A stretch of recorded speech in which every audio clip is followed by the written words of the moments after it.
अब हर आदमी पुतिन थोड़ी हो जाएगा। -13 डिग्री पे पानी में कूद जाता है अपनी इम्यूनिटी चेक करने के लिए। जेलेंस्की, कपिल शर्मा, इनको क्या पता राजनीति के बारे में? इनको लोगों ने चढ़ा दिया कि मर मर, चढ़ गए, पलट के देखे कोई है ही नहीं। सोचो, वॉर चल रहा है, पूरी दुनिया हमला करने की कह रही है उसके ऊपर, जिम में बैठा है। क्या डेडिकेशन उस आदमी को अपने आप को लेकर, उस पर्टिकुलर मोमेंट पे शांत होना। कहता हम तो जाएंगे, सबको लेके जाएंगे।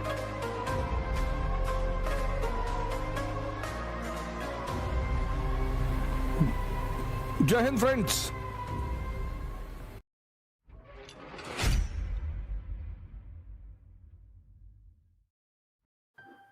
अब हर आदमी पुतिन थोड़ी हो जाएगा। 69 ईयर्स, 70 साल का आदमी, वॉर चल रहा है, जिम कर रहा बैठ।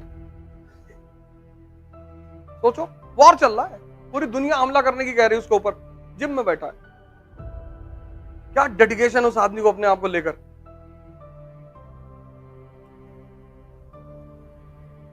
जेलेंस्की, कपिल शर्मा, जेलेंस्की कपिल शर्मा ही तो है। इनको क्या पता राजनीति के बारे में? इनको लोगों ने चढ़ा दिया कि मर मर, चढ़ गए, पलट के देखे कोई है ही नहीं। वो डेंजरस आदमी कहता हम तो जाएंगे, सबको लेके जाएंगे। 70 साल की उम्र में 4 घंटे जिम में, -13 डिग्री पे पानी में कूद जाता है अपनी इम्यूनिटी चेक करने के लिए। -13 डिग्री। यहां इलेक्ट्रॉनिक चद्दर लगाई जाती है, फिर घर में हीटर रखा जाता है कि कहीं निकल ना ले बुढ़ाऊ। 55 में 70, -13 में कूद रहा है। 70 साल की उम्र, सुनता ही नहीं किसी की।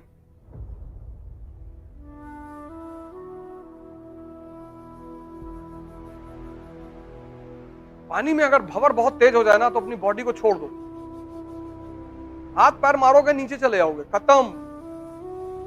जब भी पानी में फंसो, सांस रोक के बस बॉडी को छोड़ दो, बॉडी नीचे जाएगी ही नहीं, नियम है ये। अब आज गंगा में कूद के ना ट्राई करना कि देखे नीचे जा रही कि नहीं।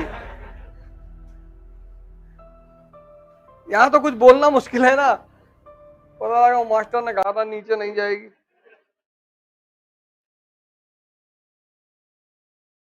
जब तक तुम्हारी सांस रुकी रहेगी तब तक पानी के अंदर शरीर डूबेगी नहीं, ये नियम है। जब भी बहुत हलचल हो जाए पानी में ना, बस सांस रोक के छोड़ दो बॉडी। लेकिन उस वक्त हलचल में सांस रोकना वो मुश्किल हो जाता है।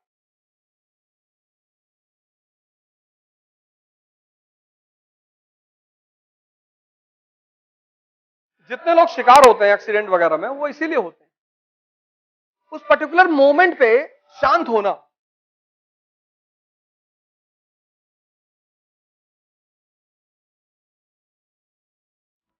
दिमाग वैसे ही नहीं शांत रहता, आंख बंद करके देखो, बड़ बड़ बड़ बड़ बड़ बड़ बड़ बड़ बोले जा रहा है।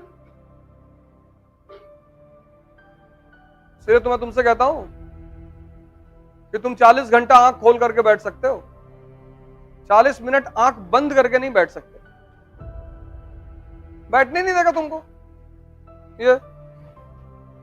पता नहीं कहां कहां की बातें, कुछ ऐसे कैरेक्टर लाके फेंक देगा तुम्हारे सामने जिनसे तुम कभी मिले ही नहीं हो।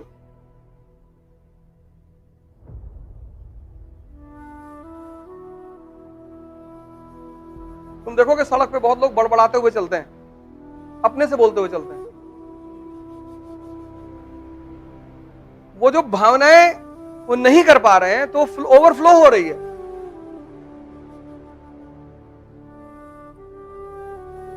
तो कुछ तो संयमित हैं, वो रोक ले जा रहे हैं, बड़बड़ा उनका भी मन रहा है लेकिन रोक ले रहे हैं। पर ऐसे आदमी को की नजर जब अगल बगल पड़ती है तो सीधा हो जाता है। सड़क पे चलते हुए मैंने लोगों को बड़बड़ाते हुए देखा है।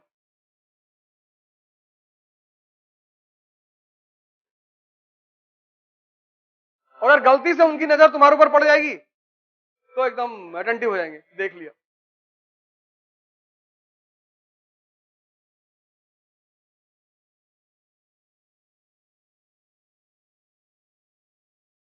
इसलिए मैं बार बार कहता हूं कि बुद्ध को और अंबेडकर को, दो आदमी को पढ़ना बहुत जरूरी, बहुत। किसी भी अंबेडकर को तुम दलित मत मानो, कोई फायदा नहीं है। अंबेडकर हर उस आदमी के लिए रास्ता है जो जिंदगी में फंस गया है।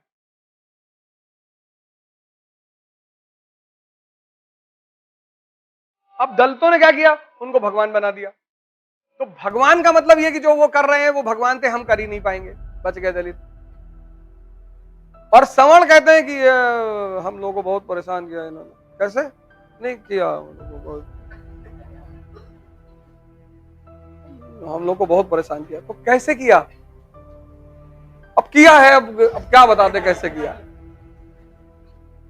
लेकिन वो आदमी चूंकि बुद्ध से जुड़ा हुआ है, उस आदमी को यही बात तो समझ में आ गई, इतना महान कैसे बन गया वो आदमी। उस आदमी को बस एक बात समझ में आ गई कि बॉस अपने मन को जीत लो। और ये बात सिखाई किसने, उनके ब्राह्मण टीचर ने, जिसकी टाइटल ली उन्होंने अंबेडकर।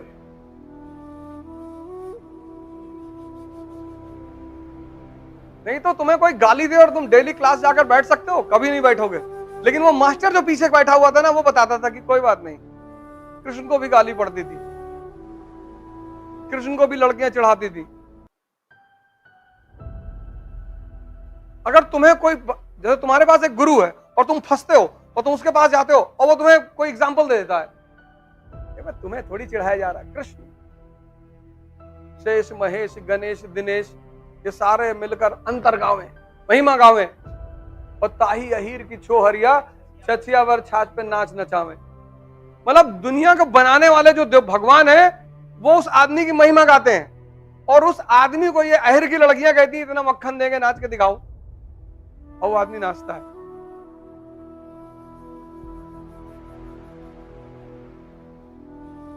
ताही अहीर की चोहरिया,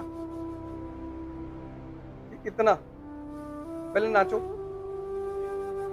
और वो आदमी भगवान बन गया। और जितने लोग शास्त्र पढ़ रहे थे उनका कहीं कोई नाम ही नहीं है।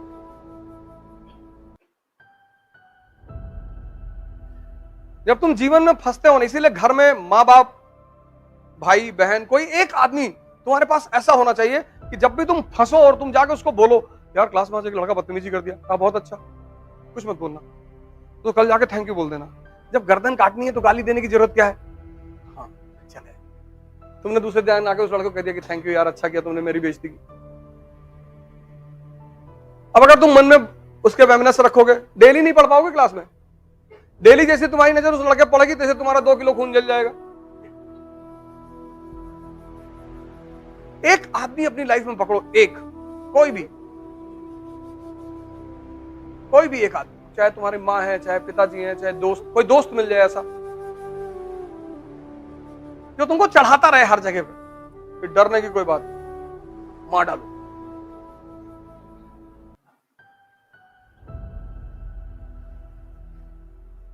जिनके पास भी ऐसे लोग रहे वो कभी नहीं हारे, क्योंकि हम सब इंसान है ना, उलझ जाते हैं। तो उस उलझाहट में अगर कोई आदमी आके एक एग्जाम्पल दे देता है तो बस वो हिम्मत बन जाती है।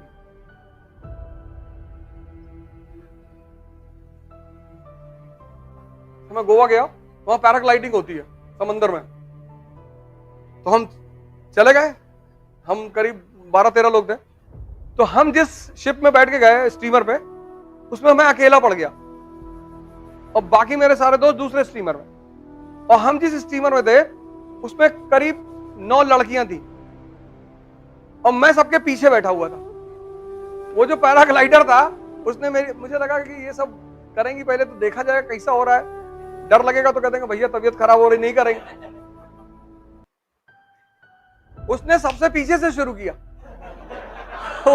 वो जो आदमी था उसने कहा इधर आ जाओ। मैंने कहा सर मैं तो पीछे बैठा, इधर आओ चलो। अब मुझे लगा कि अरे भगवान, क्योंकि मैं तो ये सोच के पीछे बैठा था कि पहले ये लोग जाएंगी, अगर कोई थोड़ा बहुत खतरा हुआ तो निकल लिया जाएगा कि सर यहां दर्द हो रहा है सर।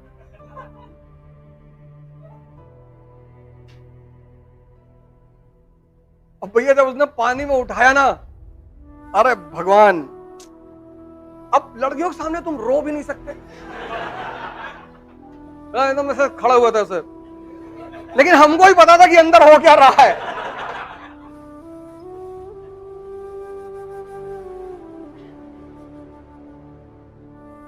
फिर मैंने उससे पूछा, उससे बोट वाले से कि अबे रस्सी टूटेगी तो नहीं? कभी कभी टूट जाती है।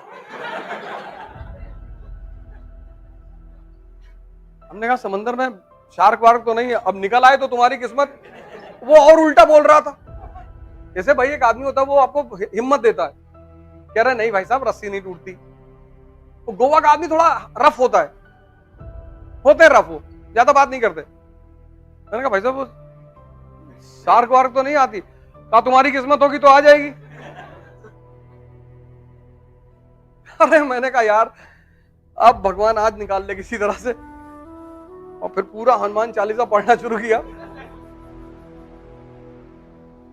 इसलिए तो कबीर ने कहा दुख में सुमरन सब करे, सुख में करे न कोई। और जो सुख में सुमरन करे तो दुख काहे को होए। जय हिंद।